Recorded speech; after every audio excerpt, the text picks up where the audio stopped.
দেশের একটা যুগ সন্ধিক্ষণে আমার দুর্বল স্কন্ধে বিশাল দায়িত্ব পড়েছে। আমি সেটার ভার মেটানোর চেষ্টা করব ইনশাল্লাহ আমার সাধ্যমতো, এবং অতীতে যেভাবে কাজ করেছি সে একইভাবে কাজ করব ইনশাল্লাহ। আপনারা সবাই সহায়তা করবেন। ধন্যবাদ। স্যার, এটা কি সুষ্ঠু একটি নির্বাচন উপহার দিলেন স্যার? সেই নির্বাচনটার সুষ্ঠু নির্বাচন উপহারের জন্য আপনাকে এই উপহার কিনা স্যার? আমার কোনো মন্তব্য নেই। আর এই দায়িত্বকে চ্যালেঞ্জ মনে করছেন কি?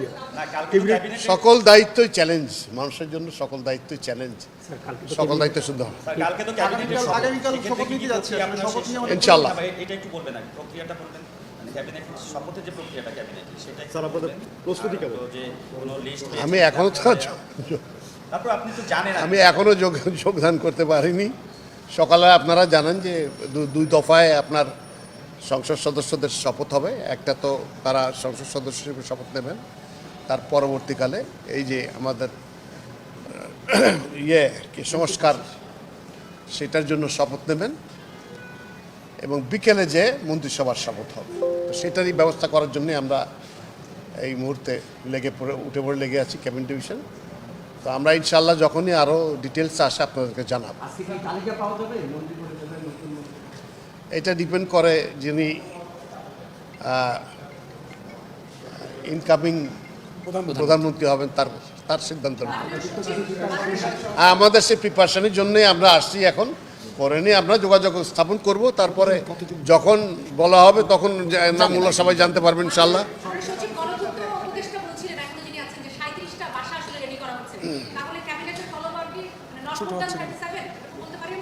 এই সময় তো কোনো কমেন্ট নাই আমার এই মুহূর্তে, কারণ ওটা কতজনের মন্ত্রিসভা হবে সেটা ওনারাই ভালো বুঝবেন। আমাদের একটা প্রিপারেশন থাকে, তারপরে কম বেশি হতে পারে সমস্ত কিছু। প্রক্রিয়া তো এটা স্ট্যান্ডার্ড যে প্রক্রিয়া, সেটাই, নতুন নতুন কিছু নাই। সংবিধান সংস্কার কমিশনের শপথের বিষয়ে একটু ক্লিয়ার করতে চাই এটা পরিষদে।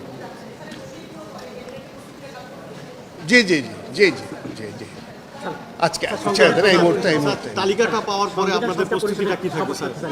ইনশাআল্লাহ তালিকা পাওয়ার